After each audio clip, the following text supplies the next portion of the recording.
মাছের বড়াটা সুন্দর করে কচলাই কচলাই একটা ডেস্কিতে নিয়ে একটু হলুদ দিলাম, জিরার গুঁড়ি দিলাম,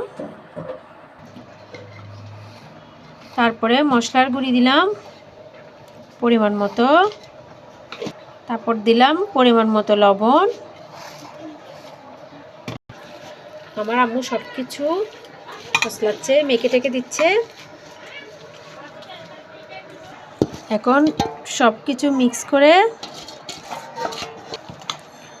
সব কিছু একসাথে মিক্স করে ফেলবো। তেল গরম করে গরম গরম সুন্দর করে পেঁয়াজের মতো করে ছোট ছোট করে দিয়ে ভাজবে। এগুলোর খুশবু আশেপাশে সব কিছুর খুশবু ঘ্রাণ ফেরাই ফেলে একদম।